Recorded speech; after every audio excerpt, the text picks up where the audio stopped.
Bismillahirrahmanirrahim. Assalamualaikum warahmatullahi wabarakatuh. Waalaikumsalam warahmatullahi wabarakatuh. Selamat Bapak dan Ibu guru SDN Bangun Tujuh yang berbahagia. Pertama-tama mari kita panjatkan puji syukur kehadirat Allah Subhanahu wa taala.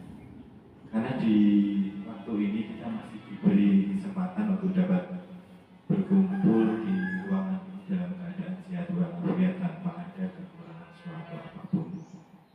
Sholawat serta salam senantiasa kita haturkan kepada junjungan kita Nabi Agung Nabi besar Muhammad Sallallahu Alaihi Wasallam dan senantiasa kita nantikan syafaatnya di hari kiamat. Amin amin ya rabbal alamin. Pada hari ini Bapak Ibu kita ada kegiatan di dalam rangka mendukung proses dari pendidikan CGP teman kita Bu Betty Ratih. Jadi dalam kesempatan hari ini nanti beliau akan menyampaikan diseminasi disiplin positif di sekolah yang nanti akan beliau bawakan. Semoga saja apa yang nanti beliau sampaikan bisa memberikan sebuah pencerahan yang baik kepada kita semua di dalam rangka untuk peningkatan mutu dan juga kualitas yang ada di SDN Bangun Tujuh pada khususnya, terutama kepada pengembangan kita selaku pendidik yang ada di SDN Bangun Tujuh. Di dalam proses yang berjalan nanti diharapkan Bapak Ibu partisipasi secara aktif di dalam proses yang berjalan, bisa bertanya atau segera memberikan feedback ketika ada sesuatu hal yang sekiranya ternyata oh ini kurang jelas, mungkin oh ini kurang pas dengan keadaan kita. Bapak Ibu diperbolehkan untuk segera memberikan masukan dan juga feedback. Demikian pembukaan di awal. Yang jelas terima kasih sekali. Assalamualaikum warahmatullahi wabarakatuh. Waalaikumsalam warahmatullahi wabarakatuh.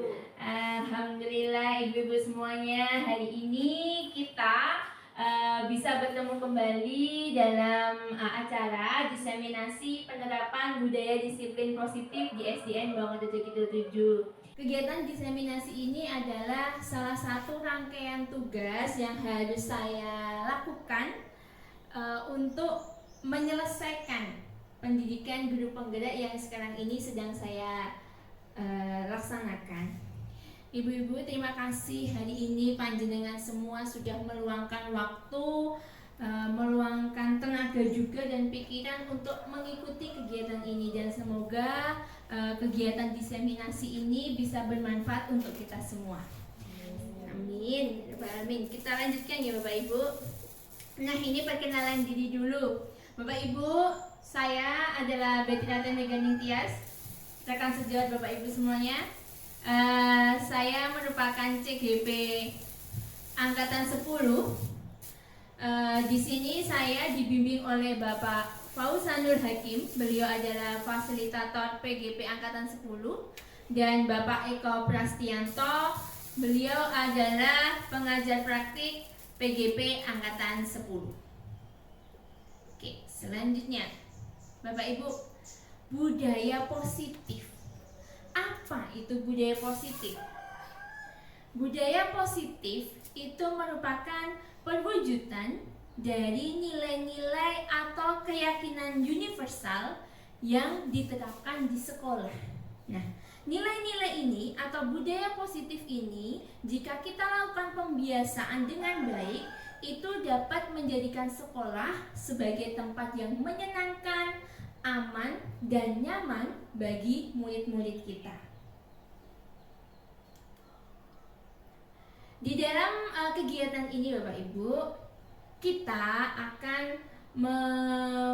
belajar tentang beberapa konsep atau beberapa materi. Yang pertama itu ada perubahan paradigma teori kontrol. Yang kedua ada disiplin positif. Ketiga, motivasi perilaku manusia. Keempat, kebutuhan dasar manusia, kelima posisi kontrol restitusi, keenam segitiga restitusi, dan terakhir nanti ada keyakinan kelas. Selanjutnya, ini adalah sebuah kegiatan yang nantinya akan ibu-ibu lakukan bersama dengan teman di sampingnya. Kebetulan hari ini peserta kita cukup banyak ya, ada 40 orang tapi nolnya kurangi 1, jadi ada 4 genap. Nah, ini kita akan melaksanakan kegiatan cobalah. Apa itu kegiatan cobalah? Mari kita lihat bersama-sama. Anda adalah A. Tugas Anda adalah mengepalkan salah satu tangan Anda. Kemudian Anda membayangkan bahwa yang Anda kepalkan ini di dalamnya itu adalah sesuatu yang berharga sekali. Urip mati yang kene iki, ya. Terus rekan Anda yang B itu dia akan berusaha untuk membuka kepalan tangan Anda. B itu nanti mau membukanya terserah, mau pakai memarahi, mau menghardik, mau dirayu, mau diintimidasi, menggoda, atau bahkan memberi uang, mengiming-iming uang. Itu terserah nanti B-nya mau caranya bagaimana, itu nanti terserah B.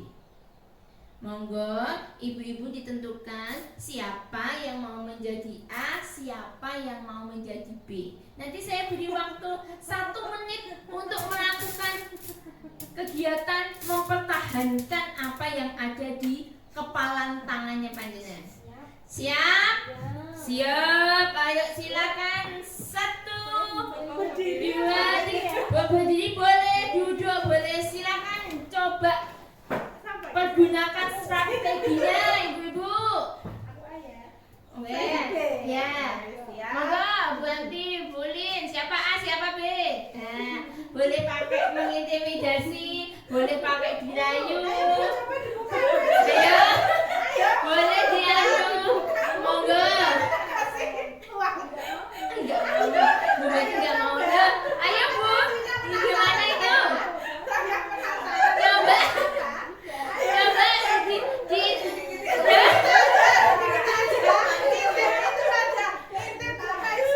Bisa tidak Bu? Oh enggak mau. Oh baik, sambut. Nah, sudah, sudah. Tadi Bu Betty dan Bu Yani, apakah Bu Yani berhasil untuk membukanya? Tidak. Apakah tadi Bu Anti dan Bu Anti sudah bisa membuka genggaman? Tidak. Berarti Bu Ulin dan Bu Betty itu berusaha sekuat tenaga mempertahankan. Nah, itu loh Bapak Ibu. Ternyata itu adalah hal yang harus kita tahu, bahwa ternyata yang mengontrol diri kita itu ya kita sendiri. Gitu nih. Pengaruh dari luar, pengaruh orang lain itu bukan menjadi itu tidak akan berlaku kalau kita itu tidak mengizinkan orang itu mengontrol kita. Nah, dengan punya keinginan untuk mempertahankan, keinginannya kuat untuk mempertahankan, bahkan mau diberi uang 100 juta tetap dipertahankan, kecuali 5 miliar ya. Saya pun 5 miliar juga goyah sih. Oh mau nggih. Oh ya Allah. Nggih ya, saat ini kita harus realistis ya. Ya betul-betul nggih. Karena kita 100 juta ya anggap sedikit Bu. Ya sudah 5 miliar boleh lah gitu ya. Enggak, karena itu memang kalaupun kita mau 5 miliar berarti itu karena kita mengizinkan dia. Bukan karena dia itu mengontrol kita, itu bukan. Tapi kita yang mengizinkan dia untuk mengontrol kita. Yang punya kuasa atas diri kita, ya diri kita sendiri. Yang mengontrol diri kita itu ya diri kita sendiri. Selanjutnya, ibu-ibu, ini adalah tentang perubahan paradigma teori kontrol. Ilusi itu berarti sesuatu yang sebenarnya itu hanya angan-angan, bukan suatu kenyataan. Ilusi yang pertama itu tentang guru mengontrol murid.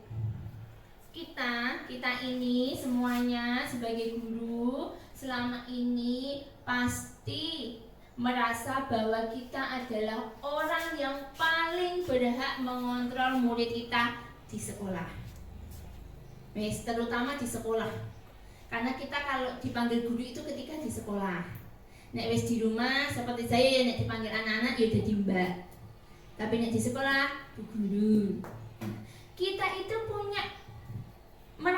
merasa bahwa kita ini adalah orang yang paling berhak mengontrol murid kita di sekolah. Murid itu harus sesuai dengan apa yang kita mau. Padahal sesungguhnya Bapak Ibu tidak seperti itu. Ketika kita merasa bisa mengontrol murid kita, itu adalah ketika murid kita mengizinkan kita mengontrol dia. Jadi pada saat kita merasa aku iso kok ngontrol muridku, muridku itu mau kok berjalan atau berperilaku sesuai dengan apa yang saya mau. Itu sebenarnya adalah saat murid kita memberikan izin kepada kita untuk mengontrol dia. Tapi ada saatnya murid kita itu tidak memberikan izin. Nah, saat itulah kita merasa murid kita membangkang atau bocah kok nakal. Nah, itu adalah saat murid kita tidak memberikan izin kepada kita. Selanjutnya ilusi kedua. Semua penguatan positif, efektif, dan bermanfaat. Penguatan positif itu biasanya adalah berupa bujukan. Contoh, umpamanya murid kita melakukan suatu kesalahan, anggap seperti itu. Kita berikan bujukan seperti ini. Nah, nanti kamu jangan seperti ini ya. Ayo coba kamu minta maaf sama temanmu. Nanti ibu berikan permen. Atau terus nanti suatu ketika dia melakukan kesalahan lagi, nah coba kamu jangan seperti ini. Kalau kamu nanti bersikap baik, nanti ibu belikan coklat. Itu bujukan. Dan kita menganggap kalau bujukan itu adalah sesuatu yang baik. Padahal tidak Bapak Ibu. Bujukan itu hanya bermanfaat atau berguna di saat-saat tertentu, bahkan dalam jangka pendek saja. Nantinya jika murid kita menjadi sadar bahwa inilah dia itu nanti berpikir begini, alah nanti nggak dibujuk lagi, atau nanti dia merasa bahwa bujukan itu sudah tidak berfungsi. Nah itu nantinya dia tidak akan bersikap sesuai dengan harapan kita. Selanjutnya adalah ilusi kritik dan membuat orang merasa bersalah dapat menguatkan karakter. Kritik dan membuat orang merasa bersalah dapat menguatkan karakter. Itu adalah hal yang selama ini kita pikirkan. Bahwa kita menganggap bahwa memberikan kritik dan membuat murid kita bersalah itu membuat karakter murid kita itu lebih kuat. Padahal tidak seperti itu. Kalau kita terus-terusan memberi kritik, terus-terusan membuat murid kita merasa bersalah, yang terjadi adalah murid kita akan menganggap dirinya itu adalah orang yang buruk, menganggap dirinya adalah orang yang negatif. Dia itu tidak bisa memandang dirinya orang yang baik, orang yang positif. Karena dia seringkali diberikan kritik dan diberikan rasa bersalah. Itu yang terjadi sesungguhnya Bapak Ibu. Yang keempat, ilusi orang dewasa memiliki hak untuk memaksa. Nah, ini berkaitan dengan guru mengontrol murid. Kita itu sebagai orang dewasa di sekolah, sebagai guru itu merasa bahwa kita itu paling berhak untuk menentukan bagaimana murid itu bersikap, bagaimana murid itu berperilaku. Gitu? Ya, itu menjadikan kita itu seakan-akan tuh memiliki kuasa yang lebih. Kalau sampai murid kita itu tidak bersikap dengan apa yang kita mau, berperilaku tidak sesuai dengan yang kita mau, ya seperti tadi saya bilang, kita menganggap dia adalah murid yang membangkang, murid yang tidak baik, murid yang negatif. Itu yang selama ini menjadi ilusi kita. 4 hal ini yang sejatinya yang selama ini kita lakukan secara sadar dan tidak sadar. Padahal kenyataannya keempat hal ini adalah ilusi semata, bukan hal yang sejatinya kita harus lakukan. Ini tuh hanya ilusi kita, bukan yang sebenarnya terjadi. Baik, selanjutnya perubahan paradigma ke teori kontrol. Di samping kiri itu ada stimulus respon, dan di samping kanan itu adalah teori kontrol. Stimulus respon ini berkaitan dengan hal-hal yang selama ini kita percaya dan selama ini kita yakini serta selama ini kita lakukan. Nah, teori kontrol ini adalah hal-hal yang sejatinya harusnya kita pikirkan, kita lakukan, dan kita yakini. Yang pertama, Bapak Ibu, realitas kebutuhan kita sama. Padahal sejatinya realitas atau kebutuhan kita berbeda. Kita tidak usah mengambil contoh dari murid. Kita mengambil contoh dari kita sendiri sebagai orang dewasa. Bu Yani, di rumah Bu Yani itu anggap ada 3 orang. Bu Yani, suami, dan anak. Setiap hari beliau membutuhkan, jangan setiap hari, 1 bulan beliau membutuhkan 20 kilo. Cukup. Di rumah saya 3 orang, anggap juga seperti itu, bapak, ibu, saya. Tapi saya itu butuhnya enggak 20 kilo, saya butuhnya 30 kilo. Kenapa lebih banyak, Bu? Karena keadaannya berbeda. Di rumah Bu Yani yang orang dewasanya 2, yang satunya anak-anak. Di rumah saya yang orang dewasanya aja 3, tidak ada anak-anak. Konsumsi berasnya untuk menjadi nasi itu lebih banyak daripada Bu Yani. Nah, itu yang harusnya kita yakini, bahwa kebutuhan setiap orang itu berbeda. Ojo dipadakne, murid kita yo ojo dipadakne, dibedakan, disesuaikan dengan kebutuhannya masing-masing. Yang kedua, semua orang melihat hal yang sama. Sejatinya semua orang memiliki gambaran yang berbeda. Suatu contoh begini, ada suatu anak yang mungkin kita anggap melakukan kesalahan. Saya menganggap anak itu salah. Terus Bu Yani menganggap belum tentu anak itu salah.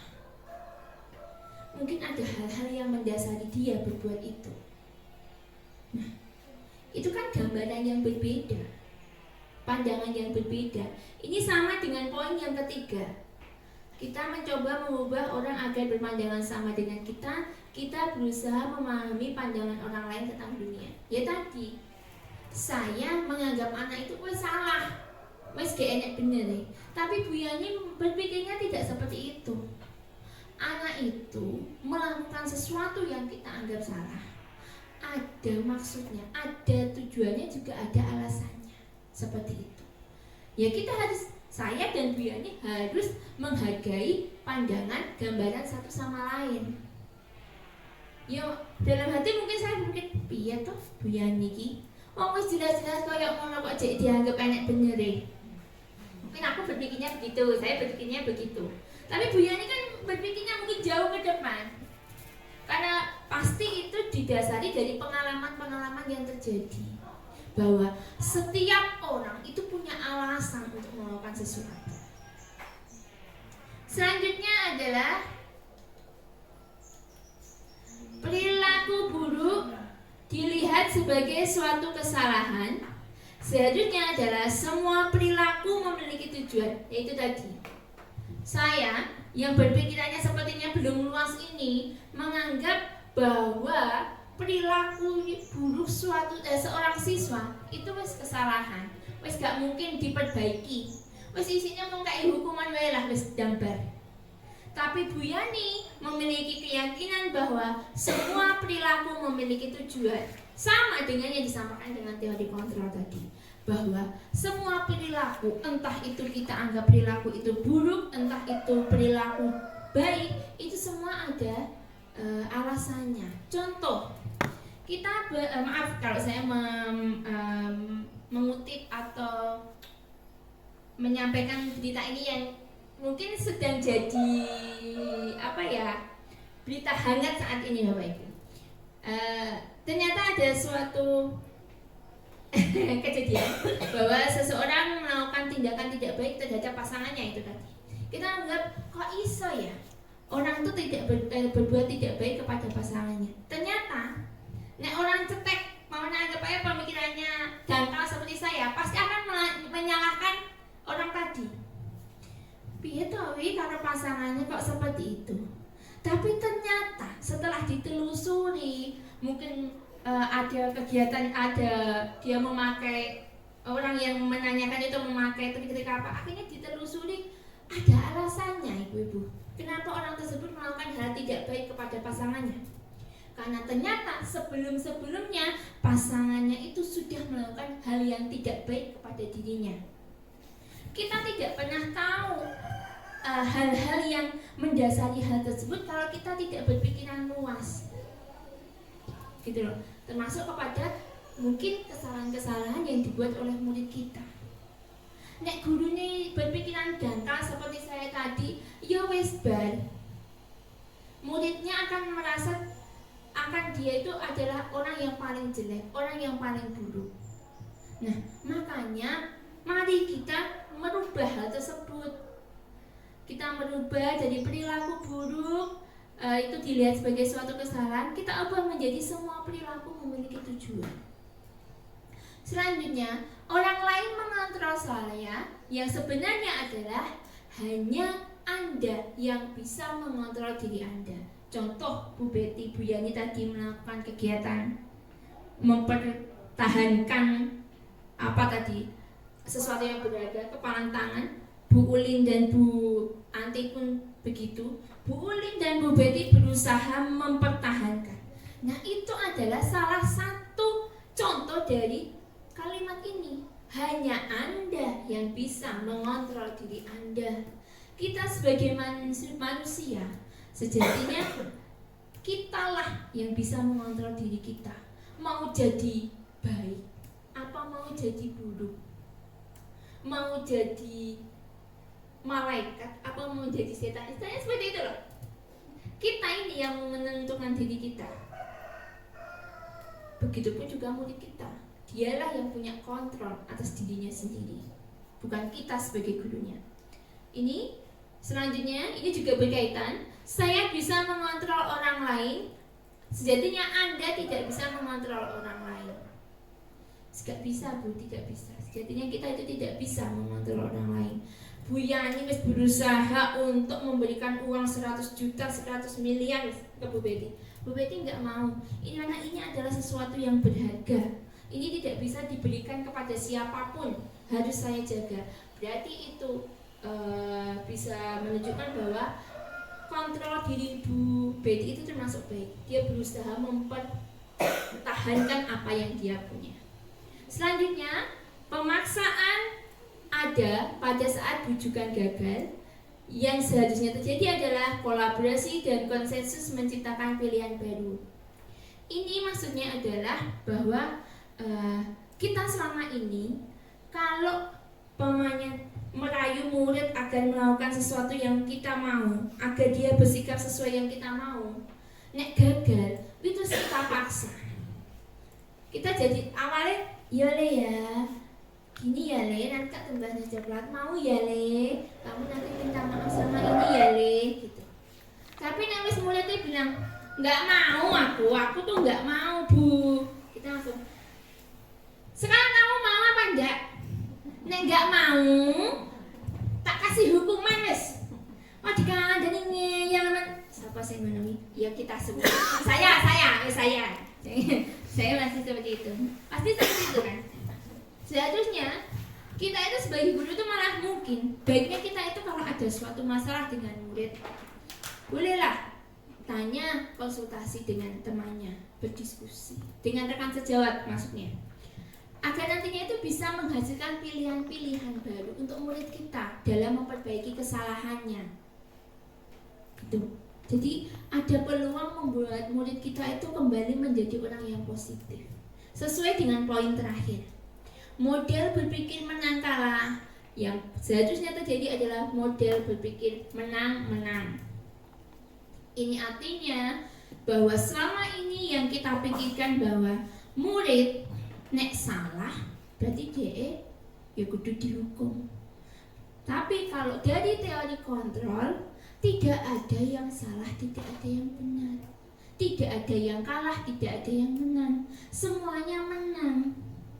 Di teori kontrol kita mencoba untuk mengembalikan murid menjadi individu yang positif kembali, bukan menjadi individu yang negatif.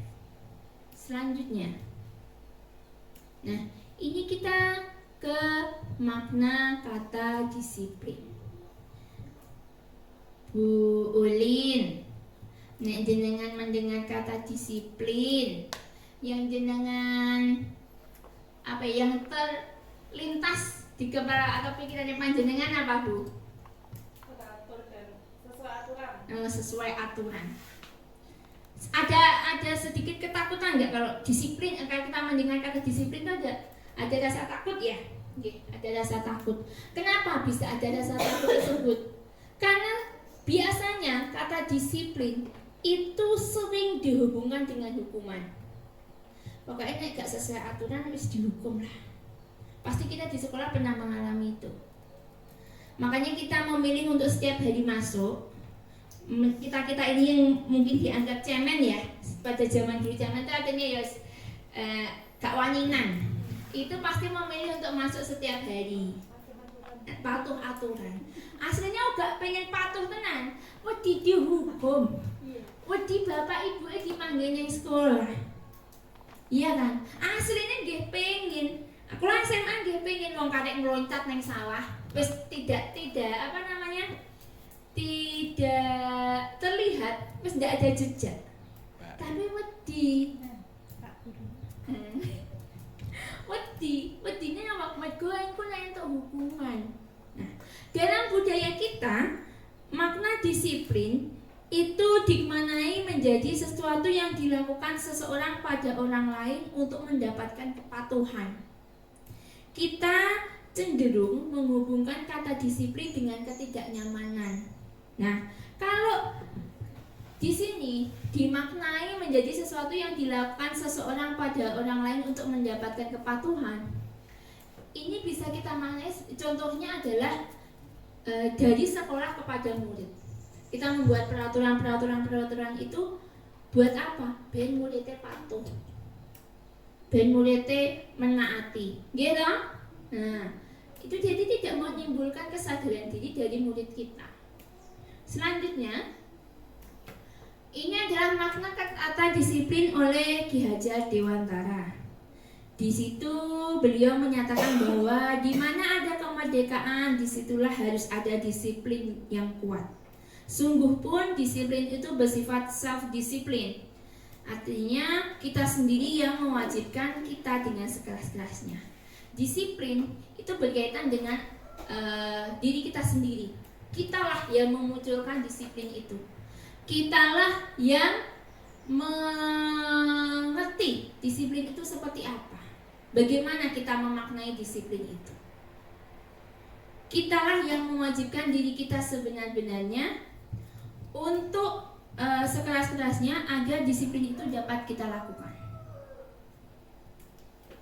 Dan ini adalah makna kata disiplin. Makna kata disiplin positif. Disiplin positif itu adalah sebuah tindakan dari seseorang untuk memerintah diri sendiri yang bertujuan untuk menggali potensinya menuju kepada sebuah tujuan yang bermakna. Nah, sebagai pendidik, tugas kita adalah membimbing siswa agar dia memiliki disiplin diri yang berasal dari dirinya sendiri, bukan karena takut akan mendapatkan hukuman. Baik, ibu-ibu, kita lanjutkan ke slide selanjutnya adalah motivasi perilaku manusia. Di dalam motivasi perilaku manusia ini ada 3 yang dibedakan menjadi ekstrinsik dan intrinsik. Kita mulai dari ekstrinsik dulu. Ekstrinsik itu artinya motivasi yang berasal dari luar diri kita, entah dari orang tua, entah dari teman, atau mungkin tokoh-tokoh yang kita kenal. Itu adalah motivasi ekstrinsik. Yang pertama, motivasi perilaku manusia ini menurut Diane Gossen itu memang ada 3 tadi, ada menghindari ketidaknyamanan atau hukuman. Seperti kita tadi ya Bapak Ibu, nek kita dulu SMA kita itu tidak mau bolos itu karena tidak mau dihukum. Yaitu sama, itu adalah salah satu motivasi perilaku manusia, menghindari hukuman. Jadi bukan karena kesadaran diri kita, tapi karena kita tuh nggak mau dihukum. Akhirnya menjadikan kita untuk tidak mau mematuhi peraturan sekolah bahwa harus setiap hari masuk, tidak boleh bolos, seperti itu. Untuk perilaku kedua, ini masih ke perilaku ekstrinsik, motivasi yang berasal dari luar. Itu adalah mendapatkan imbalan atau penghargaan dari orang lain. Kita flashback ke masa kecil kita masing-masing. Semua yang di sini pasti pernah yang namanya diutus ibunya ke warung. Enggak pernah. Ya nek enggak pernah ya enggak. Mungkin punya saudara lain yang bisa diutus ke Nah, warung. betul Bu, saudara. Oh, ada apa ya? Ada perannya yang lain, ada peran yang bisa menggantikan itu. Nah, pokoknya kita dulu nih diutus ke warung ya, karena berhubung saya ibunya punya warung, ya saya itu ke toko lebih besar lah, belanja. Supermarket. Ya, enggak sampai supermarket. Toko yang lebih besar, di Sonde lah di tempat di saya tuh. Saya tuh ingat kalau ke Sonde disuruh ibu untuk belanja kebutuhan warung, itu saya nggak mau kalau uangnya pas. Sampai sekarang pun juga begitu sih. Nah, waduh nek iki. Saya nggak mau nek uangnya pas. Kenapa? Karena kalau uangnya pas berarti saya tidak punya kesempatan untuk beli jajan. Ya toh, Bapak Ibu pernah seperti itu pas kecil? Nggih toh, pasti berharapnya dikasih imbalan kalau disuruh. Itu pun yang sebenarnya kita rasakan, yang anak-anak kita juga rasakan. Mereka itu kalau kita suruh itu sebenarnya pasti mengharapkan imbalan. Ya seperti masa kecil kita, mau pokoknya aku nggak mau. Mau Bu aku nek mbok kongkon nek mbok utus beli ke sana tapi nek uangnya pas aku nggak mau aku. Aku pokoknya harus ada 1.000 uang 2.000 untuk beli jajan. Karena mengharapkan imbalan. Atau mungkin murid kita itu dia berusaha untuk menjadi nomor 1 di kelas. Itu karena bukan keinginan dia. Karena ternyata setiap mereka yang mendapatkan nilai paling tinggi atau dia yang juara 1 di kelas itu dapat penghargaan.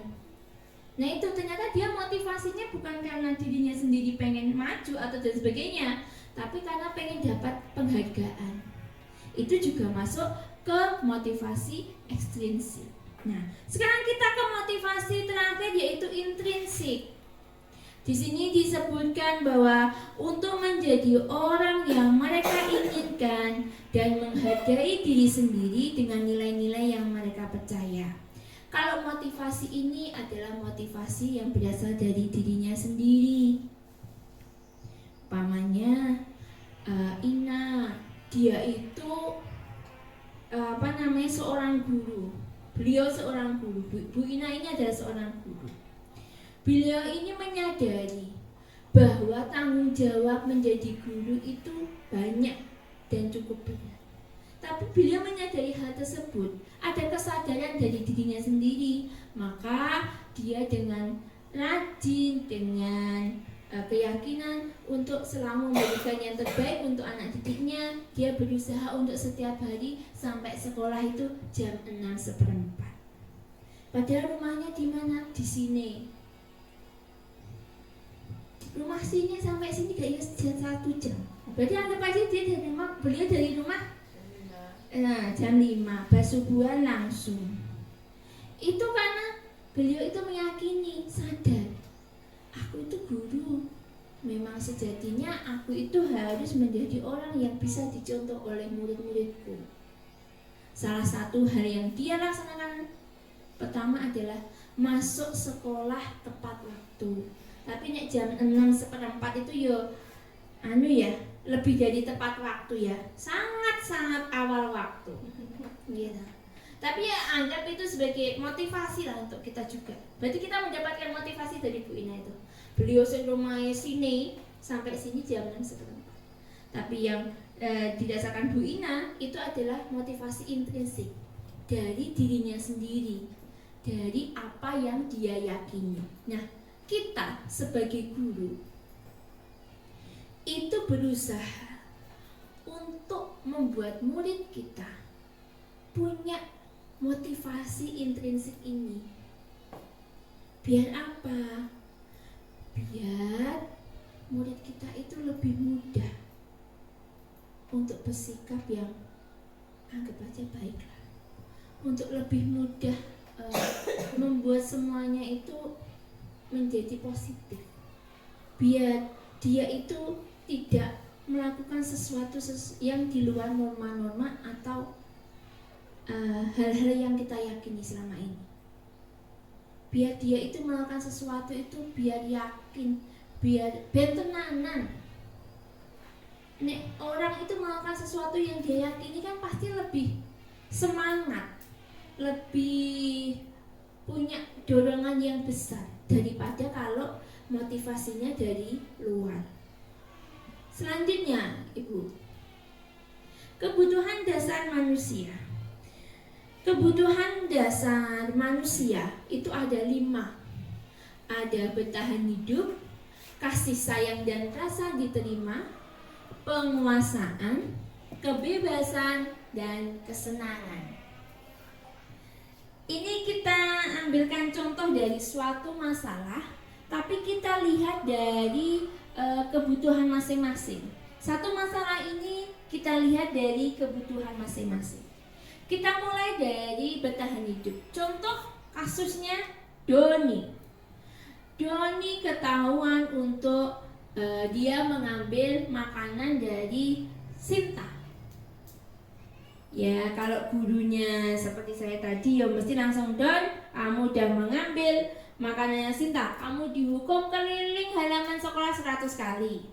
Wes barunya mlebu UGD dia dilapornya polisi nih, jelas. Iya toh. Nah, kita berusaha untuk menggali dulu lah.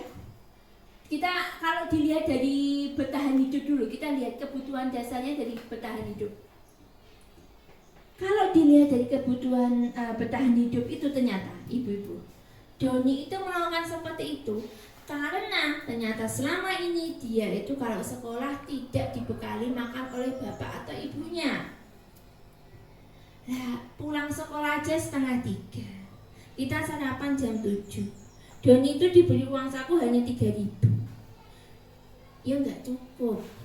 Pasti setelah istirahat kedua, habis sholat itu kan pasti lapar, teman-temannya makan. Nah dia tuh merasa kalau dia tidak mengambil makanannya temannya, makanannya Sinta tadi, dia tidak akan bisa bertahan sampai pulang sekolah karena rasanya lapar sekali.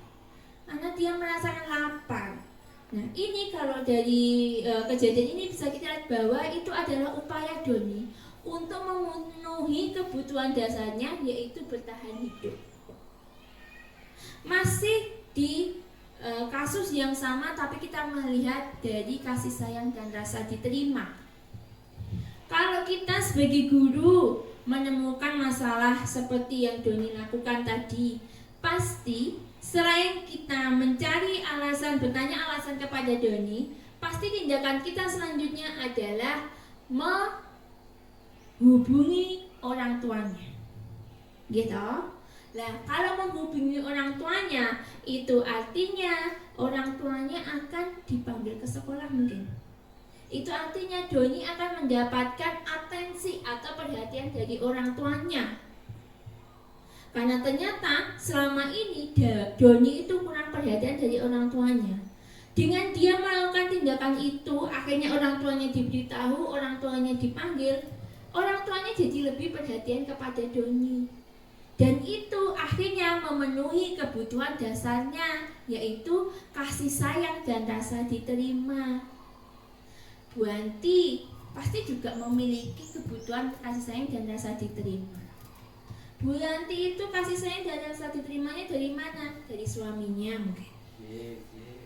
Mungkin Bu Anti itu sebenarnya tidak perlu sesuatu yang mewah, tidak perlu diberikan Honda Jazz, enggak. Cukup diberikan bakso. Itu sudah rasanya wis, ya Allah, aku disayang banget. Iya dah. Wis cukup gue. Wis bakso saja pun cukup. Nah, itu berarti Bu Anti sudah terpenuhi kebutuhan dasarnya, kebutuhan kasih sayang dan rasa diterima. Wis gak perlu Honda Jazz, Pak. Wis bakso wae. Bakso sak topone, Mbak. Oh, dah niku nggih. Boleh, saya juga mau. Bakso sak topone. Nah. Kemudian ke penguasaan. Doni merasa kalau yang dia lakukan karena dia mencuri, itu dia merasa hebat. Teman-temanku tuh jadi takut. Teman-temanku tuh tahu bahwa aku itu keren. Menurutnya Doni tuh merasa bahwa apa yang dia lakukan itu sesuatu yang hebat. Akhirnya itu Doni merasa bahwa itu dia karena dia merasa hebat tadi, dia ternyata kebutuhan dasarnya sebagai penguasaan, diakui kemampuannya, itu juga sudah terpenuhi. Begitu. Untuk kebebasan, Doni mencuri bukan karena makan tidak diberikan atau tidak dibekali makanan oleh bapak atau ibunya, tetapi karena makanan yang dibekali bapak atau ibunya setiap hari adalah tahu tempe lauk kita setiap hari ketika tanggal tua.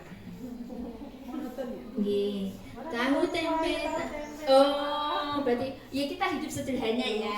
Nggih, hidup sederhana betul. Makin kita tambah-tambah yuk gerih ngoten nggih. Nek niku kalih sayur asem niku. Nggih. Lah, ternyata Doni itu merasakan bosan. Walah, Bu. Aku ki kok mbok paringi tahu tempe wae. Curhat. Nggih, curhat, Pak. Aku kan yo pengen kayak Sinta. Sinta kemarin dibekali sosis. Hari ini ternyata saya lihat tadi Sinta itu dibekali nugget ayam. Ya nugget ayam viral-viral itu.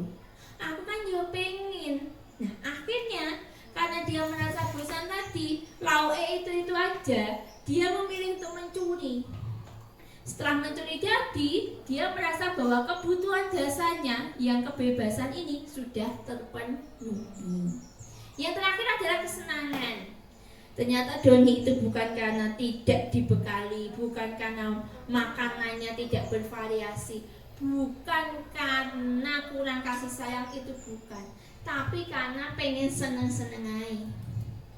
Dia melihat ekspresi teman-temannya itu seperti bingung, terus mungkin yang dicuri tadi marah, sedih. Dia malah merasa bahwa itu adalah sesuatu yang lucu. Gitu. Kalau kita mendengar sesuatu yang lucu atau melihat sesuatu yang lucu, pasti kita merasa senang. Lah, Doni pun seperti itu. Makanya Bapak Ibu, kalau anak zaman sekarang ada bilang tuh gini, kalau lihat sesuatu yang lucu itu tertawa atau senang, jangan jatuh hati.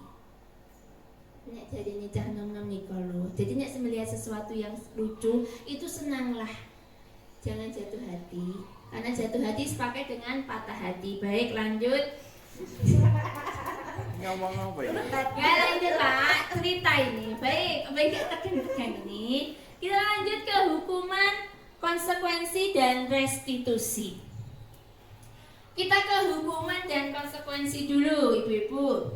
Hukuman atau dan konsekuensi itu biasa kita laksanakan atau kita temui di sekolah-sekolah kita. Dalam menjalankan peraturan ataupun keyakinan kelas atau sekolah, bila mana ada suatu pelanggaran, tentunya sesuatu harus terjadi. Sesuatu harus terjadi ini, itu bisa terjadi adalah dia bisa berupa hukuman, bisa juga konsekuensi. Hukuman itu adalah sesuatu yang terjadi spontan.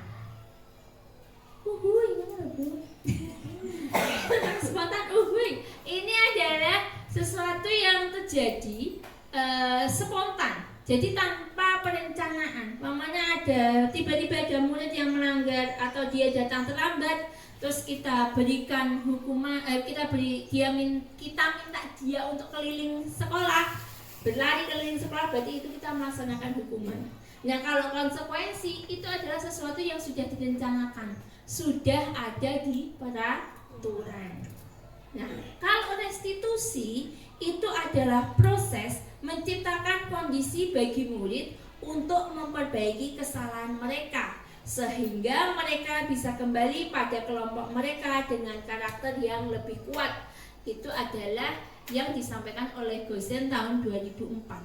Restitusi ini menjadikan atau membantu murid memperbaiki kesalahannya sehingga dia bisa kembali menjadi pribadi yang positif, kembali kepada kelompoknya dengan karakter yang lebih kuat dan positif.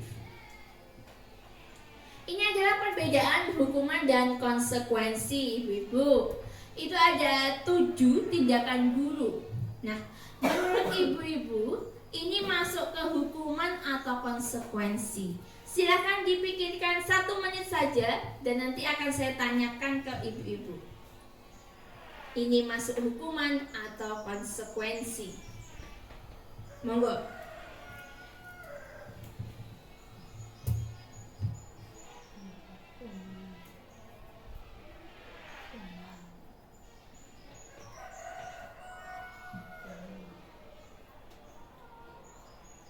Sudah? Sudah? Baik, kita lihat jawabannya apakah sesuai dengan jawaban ibu-ibu semuanya.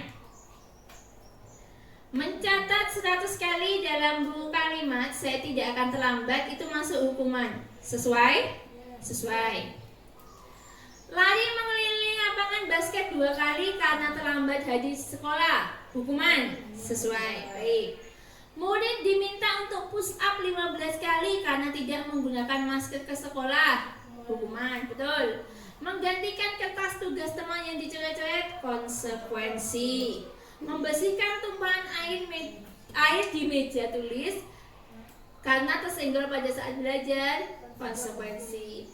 Murid disuruh untuk tidak menggunakan sepatu seharian di sekolah karena tidak mengenakan sepatu hitam. Hukuman. Lari mengelilingi lapangan basket 2 kali karena terlambat 10 menit untuk pelajaran PJOK. Konsekuensi. Nah, mungkin poin kedua dan poin ketujuh itu akan menjadi sedikit gejolak. Iya, janggalan juga. Kan podo-podo lari nih. Nyapa iki mlebu hukuman iki mlebu konsekuensi. Kita lihat ibu alasannya. Poin nomor 2, kenapa dia masuk hukuman? Karena alasannya adalah dia terlambat hadir di sekolah. Masa mergo kaya terus kon keliling lapangan. Berarti ini dia namanya adalah masuk ke hukuman. Karena apa yang dia terima itu tidak sesuai dengan perbuatan yang dia lakukan. Lah, kalau poin nomor 7 ini, kenapa dia juga diminta untuk keliling lapangan basket tapi masuk konsekuensi? Karena dia melakukan itu ketika terlambat saat pelajaran PJOK. Oke? Itu yang mendasari, alasannya berbeda. Karena alasannya yang satu terlambat sekolah, kalau yang satu karena terlambat pelajaran PJOK. Kita lanjutkan Bapak Ibu. Ini adalah masih ke restitusi.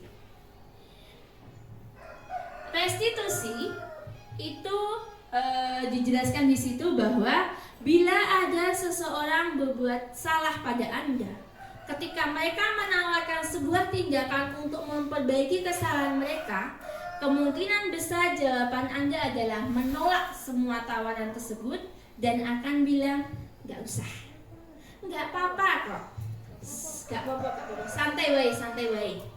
Atau Anda akan membuat orang tersebut merasa bersalah, atau mungkin membuatnya tidak nyaman. Mungkin lo ini, mungkin jenengan nganggepnya awal-awal tuh nggak apa-apa, santai aja. Tapi di kemudian hari Anda membuat orang tersebut menjadi tidak nyaman. Mungkin dengan kata-kata menyindir dan sebagainya. Nah, kejadian ini membuat orang tersebut semakin lama akan semakin merasa buruk. Dia akan merasa negatif di dirinya sendiri. Nah, tindakan restitusi ini adalah tindakan yang diberikan kepada seseorang yang melakukan kesalahan.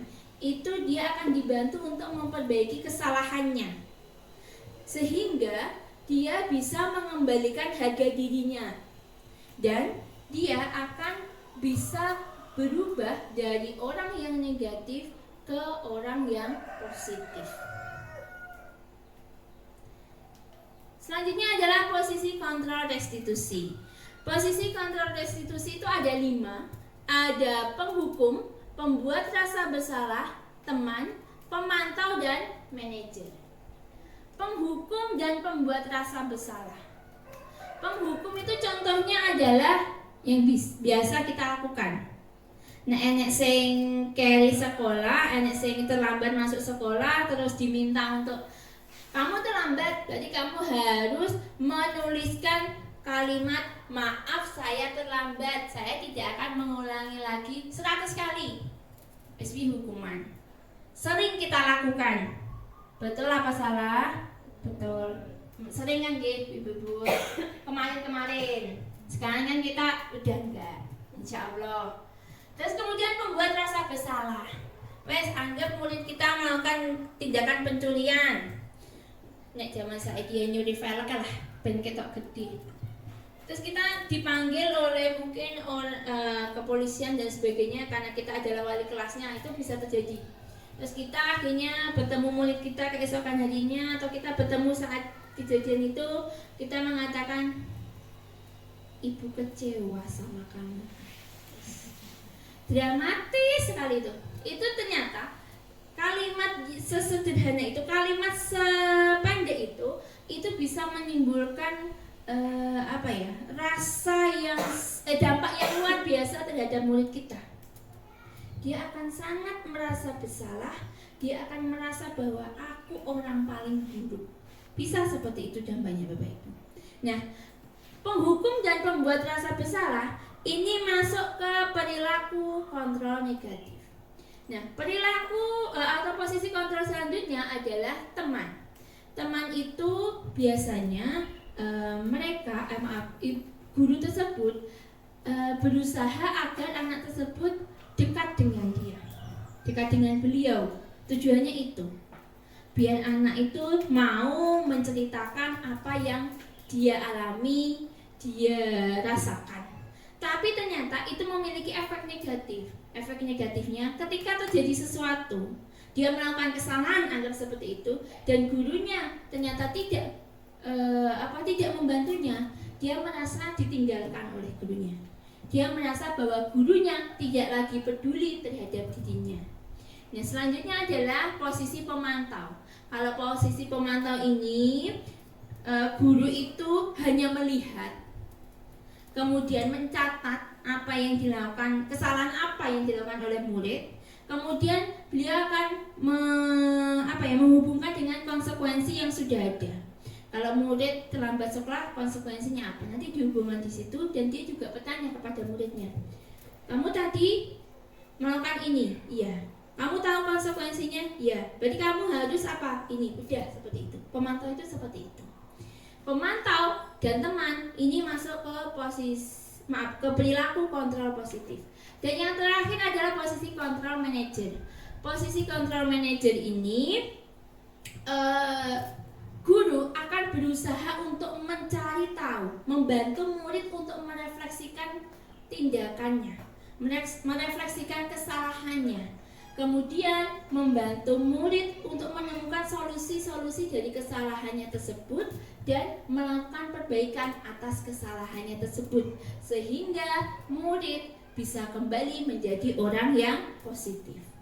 Selanjutnya, ini adalah kegiatan segitiga restitusi. Ini adalah kegiatan yang bisa kita lakukan untuk membantu murid menjadi orang yang lebih positif ketika dia melakukan kesalahan. Langkahnya ada 3, ada menstabilkan identitas, validasi tindakan yang salah, dan menanyakan keyakinan. Nah, untuk menstabilkan identitas, ini adalah kalimat-kalimat yang bisa panjenengan gunakan ketika melakukan tahapan itu. Yang pertama, setiap orang pasti pernah melakukan kesalahan. Yang kedua, mungkin kamu bukan satu-satunya yang pernah melakukan ini. Bu guru juga pernah. Terus, setelah menstabilkan identitas, ke validasi tindakan yang salah. Nah, ini kalimat yang bisa digunakan. Kamu tentu punya alasan mengapa melakukan itu. Yang kedua, adakah cara yang lebih efektif untuk mendapatkan apa yang kamu butuhkan? Setelah melakukan langkah kedua, ada langkah terakhir yang dilakukan, yaitu menanyakan keyakinan. Keyakinan ini berkaitan dengan keyakinan kelas atau keyakinan sekolah yang sudah disusun. Nah, keyakinan kelas atau keyakinan sekolah nanti akan kita bahas setelah ini. Ini bisa ditanyakan dengan keyakinan kelas apa yang telah kita sepakati, atau kamu ingin menjadi orang seperti apa. Ini adalah dari kegiatan segitiga restitusi. Sekarang kita ke keyakinan kelas, Bapak Ibu. Ini adalah materi terakhir kita. Keyakinan kelas. Mengapa kita menyebutnya keyakinan kelas? Mengapa bukan peraturan? Sesuai dengan apa yang saya sampaikan di awal tadi, bahwa sejatinya seseorang itu akan lebih tergerak dan bersemangat untuk menjalankan keyakinannya daripada hanya sekedar mengikuti serangkaian peraturan. Kalau kita melakukan sesuatu yang kita yakini, niscaya hasilnya akan lebih baik untuk kita. Kita akan lebih semangat dan tergerak melakukannya. Kemudian, pembuatan keyakinan kelas itu ada beberapa hal yang harus diperhatikan. Keyakinan kelas hendaklah bersifat lebih abstrak. Keyakinan kelas dituliskan berupa pernyataan-pernyataan universal, senantiasa dibuat dalam bentuk positif, terus tidak terlalu banyak, diterapkan di lingkungan sesuai dengan kondisi kita. Terus semua warga kelas hendaknya ikut berkontribusi melalui kegiatan curah pendapat. Dan yang terakhir, semua warga kelas bersedia meninjau kembali keyakinan kelas dari waktu ke waktu. Semua warga kelas di sini adalah murid dan juga gurunya. Ini adalah prosedur pembuatan keyakinan kelas. Yang pertama, mempersilahkan murid-murid di kelas untuk bercurah pendapat tentang hal-hal yang perlu disepakati. Yang kedua, mencatat semua masukan dari murid, itu ditulis di papan tulis atau kertas besar. Dan yang terakhir, menyusun keyakinan kelas sesuai prosedur pembentukan keyakinan kelas yang tadi. Yuk, selanjutnya. Ini adalah contoh keyakinan kelas. memakai bahasa yang universal, bahasa yang positif. Setiap anggota kelas perlu belajar, setiap anggota kelas perlu saling menghargai, sampai berkomitmen terhadap setiap tugas. Ini adalah contoh pembuatan, keyakinan kelas yang saya lakukan Bapak Ibu di kelas saya di kelas 5. Itu ada kegiatan curah pendapat dengan murid saya, juga ada kegiatan untuk menyampaikan peraturan atau hal-hal yang ingin mereka curahkan di sini, di keyakinan kelas tadi. Mereka, karena mereka anak kelas 5 ya, jadi langsung disampaikan di laptop kita hubungkan ke proyektor, dan ini saya buatkan desain di Canva. Kemudian setelah selesai kami print out dan kami tempelkan. Bapak Ibu, di keyakinan kelas 5 ini mungkin Bapak Ibu melihat bahwa di situ masih ada kata-kata negatif. Tidak boleh, terus pokoknya ada kata tidak. Padahal seharusnya kan keyakinan kelas itu memiliki kata positif dan universal. Saya berpedoman atau meyakini bahwa keyakinan kelas itu harus disesuaikan dengan kondisinya dan dipahami oleh semua warga kelas. Jadi saya mungkin tidak terlalu saklek dengan prosedurnya ini, dengan arahannya ini. Saya berkeyakinan bahwa yang penting murid saya paham dulu. Tapi kalau memang ibu-ibu pengen membuat keyakinan kelas sesuai dengan ini, itu lebih baik. Baik, ibu-ibu, ini adalah yang terakhir dari saya. Kiai J. Dewantara mengemukakan bahwa apapun yang dilakukan oleh seseorang itu hendaknya dapat bermanfaat bagi dirinya sendiri, bermanfaat bagi bangsanya, dan bermanfaat bagi manusia di dunia pada umumnya. Dan semoga apa yang kita lakukan saat ini, nanti, dan di masa depan itu bermanfaat tidak hanya untuk kita sendiri, untuk orang lain, terutama murid kita, dan untuk masyarakat di sekitar kita. Ibu-ibu, terima kasih atas perhatiannya. Tapi kita masih punya satu saja. Saya ingin mendengarkan pengalaman Ibu Betty Wulandari mengenai pembuatan keyakinan kelas yang sudah beliau laksanakan di kelasnya, di kelas 1. Monggo Ibu Betty diceritakan bagaimana panjenengan membuat keyakinan kelas di kelas 1. Mau berdiri boleh? Iya. Ya, terima kasih waktunya untuk Bu Betty Ratih. Assalamualaikum warahmatullahi wabarakatuh. Waalaikumsalam warahmatullahi wabarakatuh. Di sini saya hanya ingin menceritakan di pengalaman ketika membuat keyakinan kelas di kelas 1.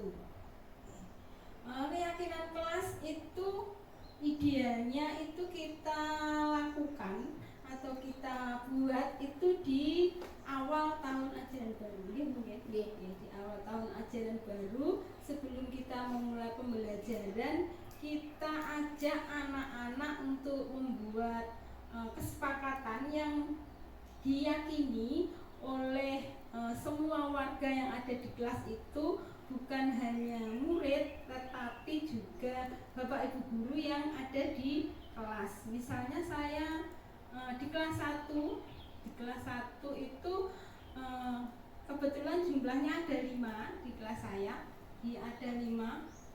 Jadi pertama-tama itu kita ajak anak-anak itu diskusi, tapi ya diskusi dengan anak-anak ya seperti itu ya. Seperti itu, dengan anak-anak kita ajak ngobrol, ditanya dulu anak-anak itu kira-kira nanti pengennya di kelas ini itu kelas yang bagaimana, enaknya gimana ya Dik, nanti kelas 1 itu kita buat yang seperti apa, kamu ingin yang seperti apa, kelas impianmu nanti yang seperti apa. Nah, kita ajak, kita tanya satu persatu, nih satu persatu.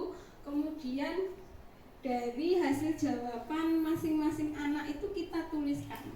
Nah, kebetulan waktu itu saya menggunakan kertas plano, saya tempel di papan tulis, kemudian saya tuliskan nama masing-masing anak, saya tuliskan semua di situ. Kemudian saya tanya setiap anak pengennya kelas yang seperti apa. Ada yang menjawab kelas yang bersih, kelas yang indah, kelas yang enak.